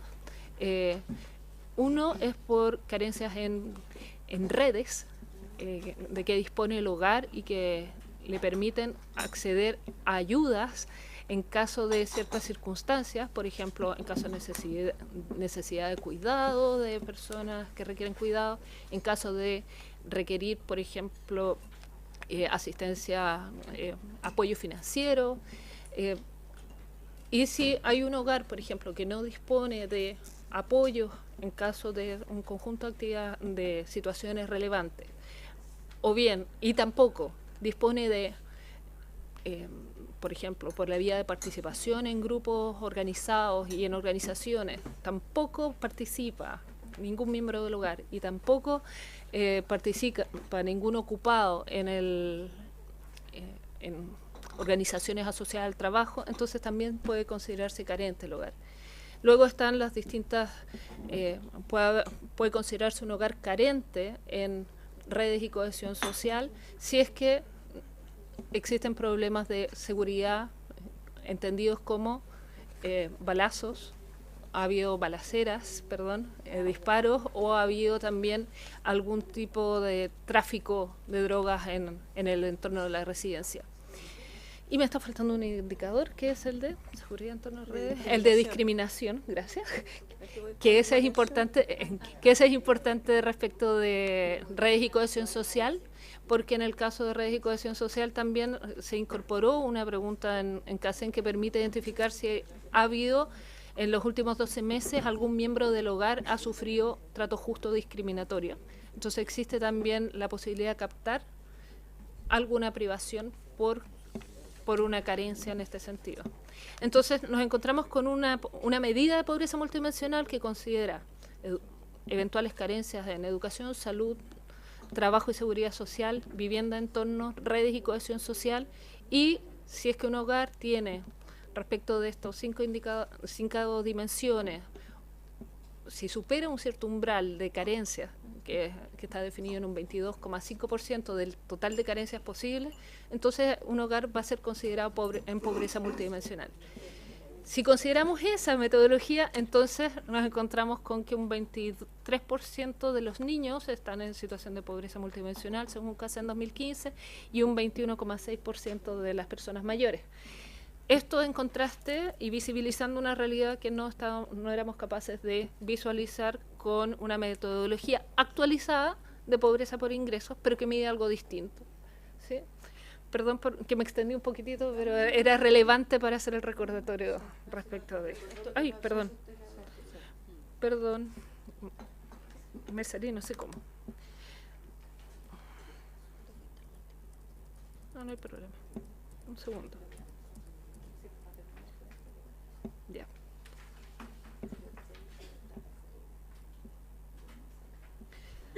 Bueno, si uno hace el análisis por tramos de edad, nos encontramos con que en el caso de pobreza por ingresos disponemos de una serie de medición desde el año 2006. El año 2006, 22,8% de las personas mayores se encontraban en pobreza por ingresos, y esta cifra ha caído a 6,6% del 2015. Algo que también ocurre la caída en otros grupos poblacionales, pero si nos vamos a pobreza multidimensional, acá tenemos 2 mediciones, una medición que es comparable desde el 2009 hasta el 2015, que es la metodología que se lanzó originalmente con los resultados de CACEN 2013, y que se continuó aplicando el 2015 para fines de tener esta comparabilidad histórica, que nos indica que el 27,6% de la población el año 2009 estaba en situación de pobreza multidimensional cuando se consideraban carencias en educación, salud, trabajo y seguridad social y vivienda, sin considerar indicadores de entorno aún. Y entonces tenemos que esos 27,6% de personas mayores, cada 18,4% al 2015, y en comparación con el 27 y 19% en el caso de 0,59 años. Sí, muy breve. Por supuesto. Son dos cosas.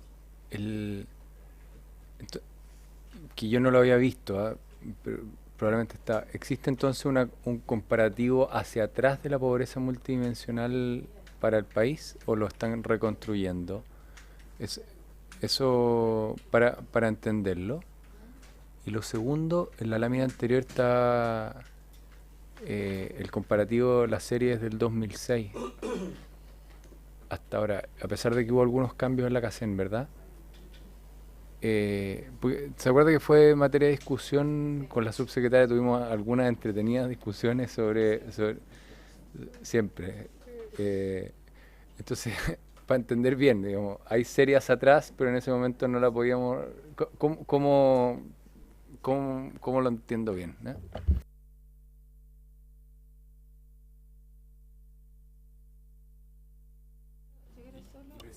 Sí.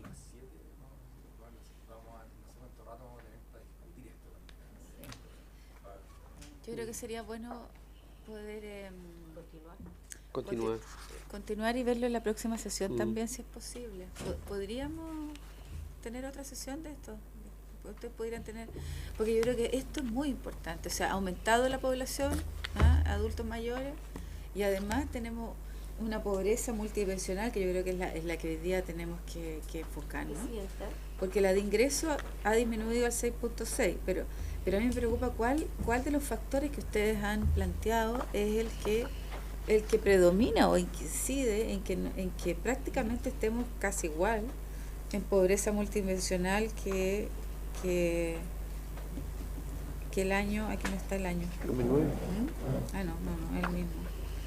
Pero que tengamos esta pobreza multidimensional, imagínense de un 18,2 a un 23 en infancia, como lo tengamos en adultos mayores.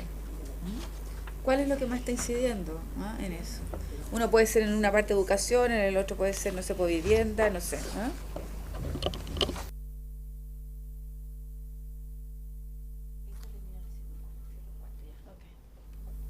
A ver, Presidenta, por su intermedio. Bueno, las disculpas entiendo que las dieron Luis y Isabel. Está reemplazando al ministro en una votación de la Subsecretaría de la Niñez en el Senado.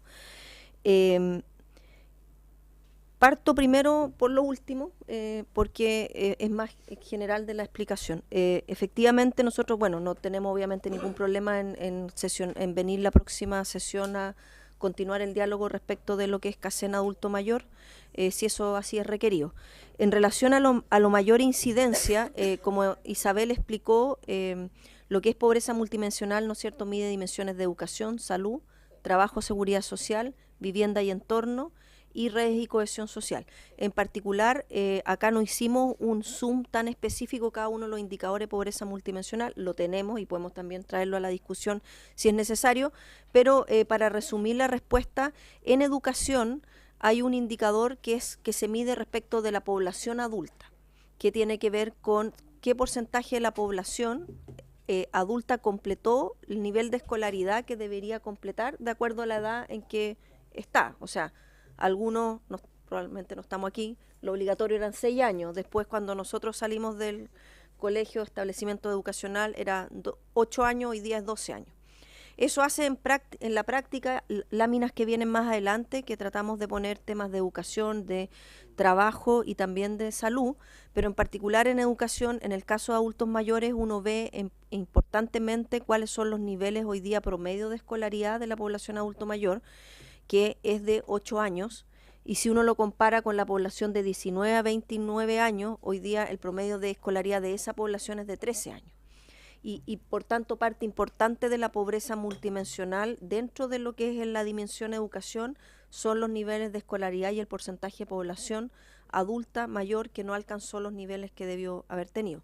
En el ámbito de trabajo, principalmente ahí tiene que ver con acceso a jubilaciones, que si bien es cierto el pilar solidario y la pensión básica solidaria ha permitido importantemente, no solo lo decimos nosotros, sino que lo hizo un conjunto de estudios de la Universidad Católica, de otros, que permitió disminuir importantemente la pobreza por ingreso a los adultos mayores, sí sigue habiendo todavía no acceso a otros grupos que probablemente no necesariamente son los de que acceden a las pensiones básicas solidarias, y ese también es un aspecto que mide la pobreza multidimensional.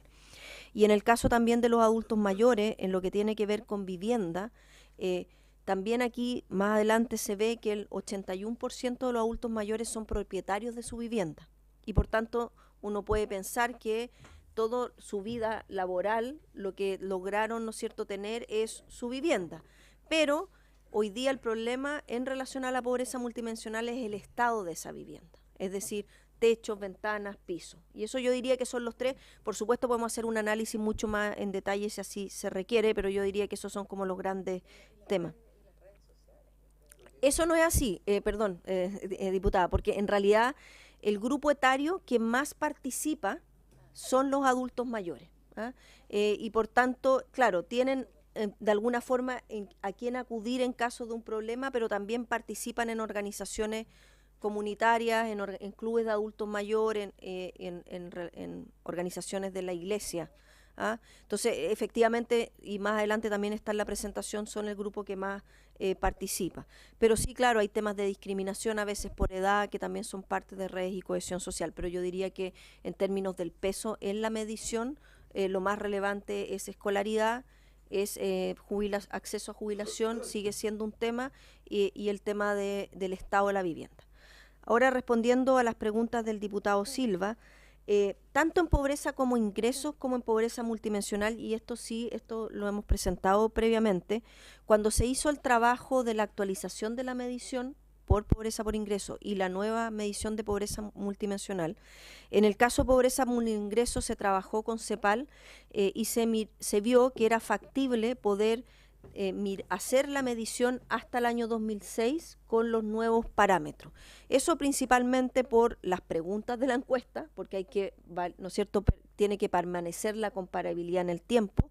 Por otro, por los factores que tenían que ver con el ajuste o no ajuste a cuentas nacionales, y en general aquí también con el hecho de que estamos midiendo la encuesta presupuestos familiares 2011 y 2012. Entonces, en esa discusión tampoco uno se puede ir tanto más para atrás, porque si no también deja de ser relevante si yo mido con un patrón de consumo 2011-2012 una actualización más allá, que fueron todos los análisis que se hicieron del año 2006. Por eso en el caso pobreza por ingreso, que en la lámina anterior, efectivamente tenemos una serie que va del año 2006 al 2015 y que obviamente se puede continuar hacia futuro. En lo que es pobreza multidimensional, nuevamente por las mismas razones, sobre todo por las preguntas necesarias para calcular cada uno de los indicadores que componen cada dimensión, solo fue factible el poder medir desde el 2009 en adelante. Esta decisión se tomó, de hecho, a partir de la entrega de los resultados de la CACEN 2013, o sea, desde ese momento que se midió 2006, en ese momento 2006, 2011, 2013, bien lo digo, y en el caso multidimensional 2006, 2009, 2011, 2013 en ingreso, y en pobreza multidimensional 2009, 2011, 2013 en ese momento, cuando se entregaron los resultados CACEN 2013. Eso es un poco la explicación. En realidad técnicamente no era factible llevar la medida más allá que esos años, ¿no? Pero sí pareció, de acuerdo a todos los análisis con los grupos de expertos que trabajamos, incluyendo el panel de expertos CACEN 2013, que venía de hecho del gobierno anterior, era que más atrás teníamos estos problemas técnicos, pero que también era pertinente calcularlo más atrás, porque dado que estamos de alguna forma traslapando dos series, una antigua que era como veníamos midiendo con los patrones de consumo del 87 a partir del año 90, y la nueva, era necesario tener un empalme, que es en general como se hace cuando hay cambios de estadístico. Esa fue un poco la razón. No sé si con eso contesto su pregunta. ¿Qué hacemos? ¿Seguimos? Tenemos 10 minutos. Podemos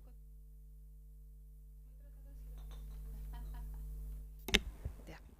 A ver, bueno, la subsecretaria, y yo me había quedado en la comparación desde el 2009 al 2015.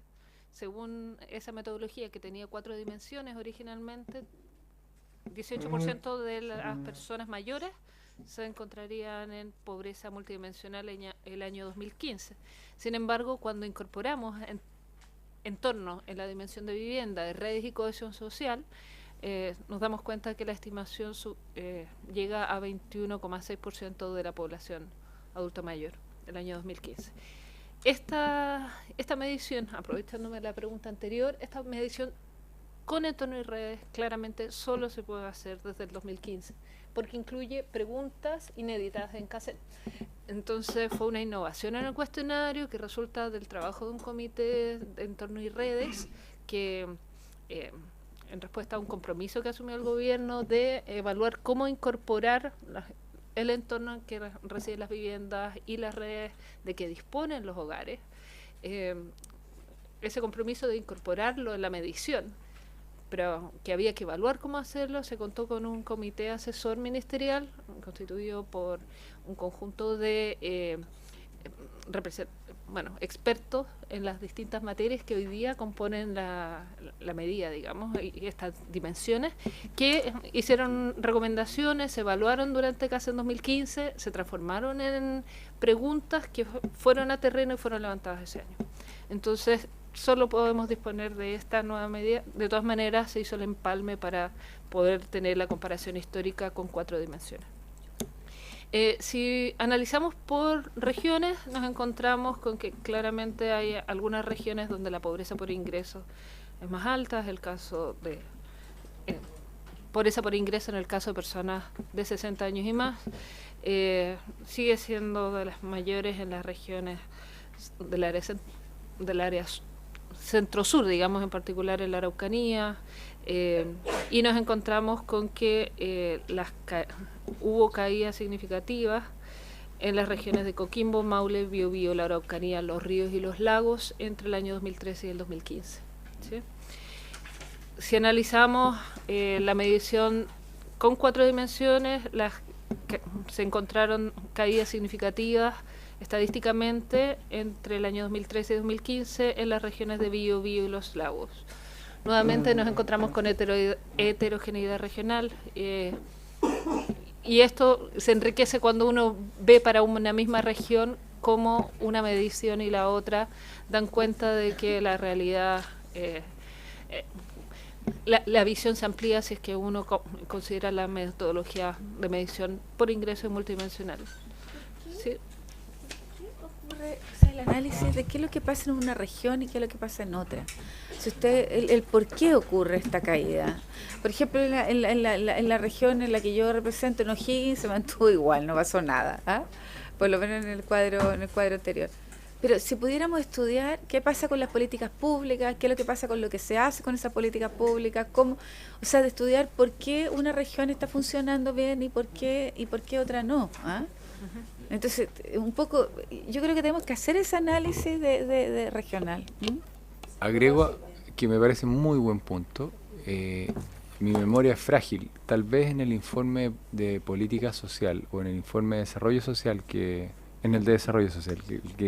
discutíamos el otro día, tal vez puede que ahí haya o pueda haber hay un informe anual que exige la ley que es de desarrollo social, que quizá ahí podría ser útil si no estuviera hecho, que se incorporara una reflexión sobre cuáles creen que pueden ser las miradas que puedan explicar estas variaciones o estos puntos, ¿no? Porque son variaciones importantes, o sea, no son variaciones menores, ¿no? Yo me pregunto, por ejemplo, los liderazgos de los intendentes, lo que tenga que ver con la distribución del core, si hay o no estrategia de desarrollo regional, si tenemos, si una región, no sé, pues tiene una riqueza más potente que la otra, qué es lo que pasa con el Fondo de Desarrollo Regional, la distribución de ese fondo. Estoy pensando cómo tú cruzas todas las variables, por ejemplo, o sé, pues, hasta las propias patentes, impuesto interno, ¿qué hace o el nivel de escolaridad, el tener universidad o no tenerla? O sea, ¿qué es lo que pasa con eso? ¿Qué hay detrás de la cifra, de esa diferencia? Bueno,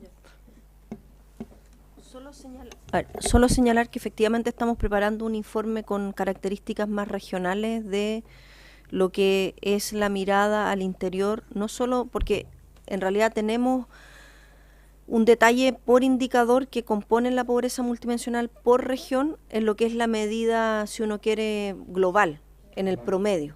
Y eso de hecho está publicado hace un tiempo en nuestra página web.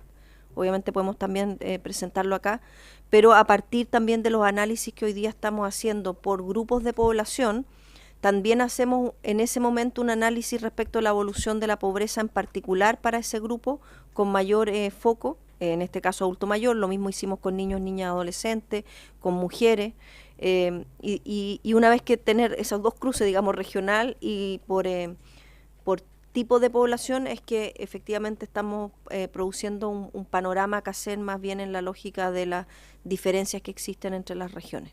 Estamos trabajando en eso, pero podemos empezar de alguna forma por ciertos grupos, sin lugar a dudas, a mostrar esas evoluciones.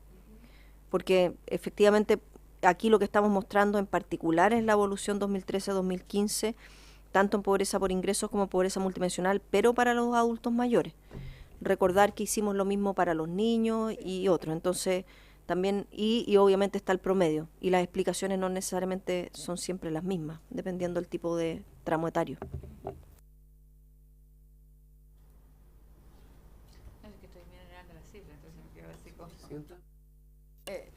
Miguel Ángel Alvarado, diputado.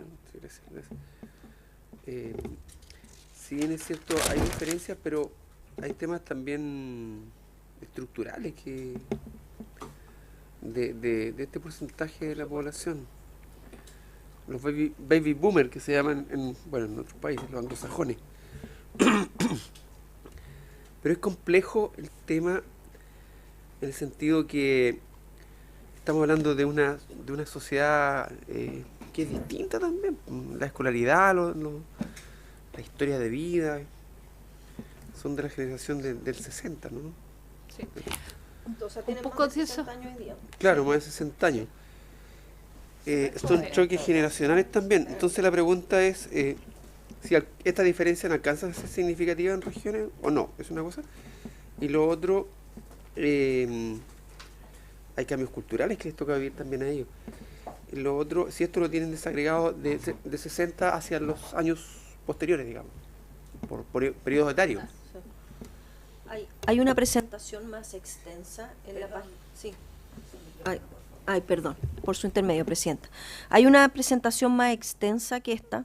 Trajimos, como si uno quiere, los principales aspectos para poder discutirlos con ustedes, donde efectivamente en esa presentación más extensa hay más información y en particular algunos de los indicadores que permitían los datos, porque como estamos acotando a población adulto mayor con algunas preguntas de la encuesta, cuando tenemos muy baja representatividad y los márgenes de error son mayores, no podemos hacer esos análisis.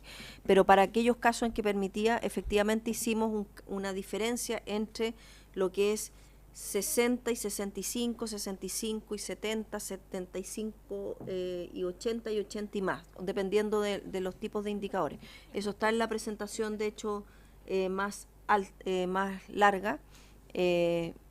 Me refiero en particular a la diferenciación al interior del tramo etario de los 60 años, porque este en particular es una exposición de lo que es adulto mayor. Respecto a las diferencias estadísticamente significativas, en particular entre la evolución 2013-2015, está ahí indicado en los casos en que efectivamente las diferencias son estadísticamente significativas. Por ejemplo, en este caso, que es las 4 dimensiones, son cambios, los significativos solo son en las regiones de Biobío y los lagos, en lo que tiene que ver con 2013-2015. Aparece ahí en la nota. Claro, ahí dice, diferencias entre años 2013-2015, las diferencias son estadísticamente significativas en las regiones de Biobío y los lagos. En otras palabras, en todo el resto...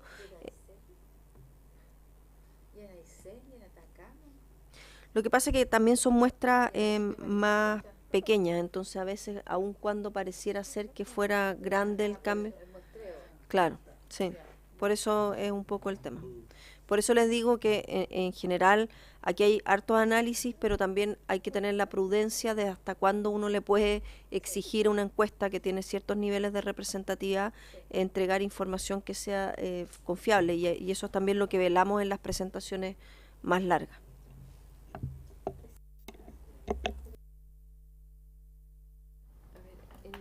En los últimos días hemos conocido de un informe del PNUD a propósito de desigualdad.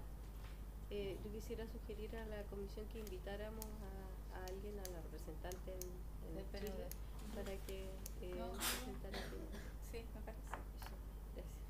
Bueno, estamos terminando. Si les parece, quizás la próxima sesión pudiéramos...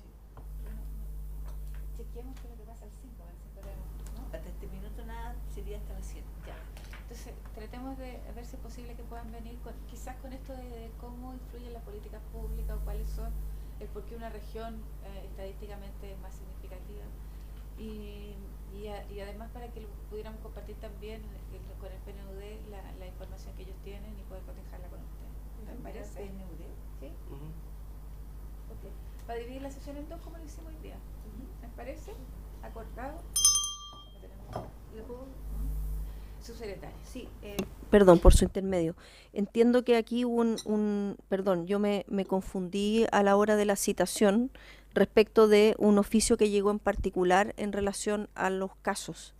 Yo voy a revisar en qué parte, digamos, está ese oficio, porque efectivamente aquí están marcados los RUT, para poder revisar en particular estos números que están aquí.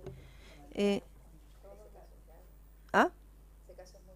Yo creo que lo mandamos con todos los datos y solo para efecto de publicación nuestra lo borramos. Ya, por eso, eso es lo que quiero revisar, si efectivamente lo que recibimos, sí, sí, claro. Entonces voy a revisar, si le parece, si nosotros lo recibimos efectivamente con RUT para analizar los casos, y si llegásemos a no tenerlo, le informo, si le parece, a la secretaria para poder tener la información y poder hacer ese análisis y responderle, pero eso ya sería respuesta. Quedamos de aquí en la presentación y la podemos complementar con las preguntas que han hecho los diputados y las diputadas. ¿Les parece? Okay. Agradecerle al señor Díaz también que haya venido. Y le vamos a estar periódicamente le vamos a estar mediando listados de fichas que se han realizado. Por haberse cumplido la sesión, esta se leo.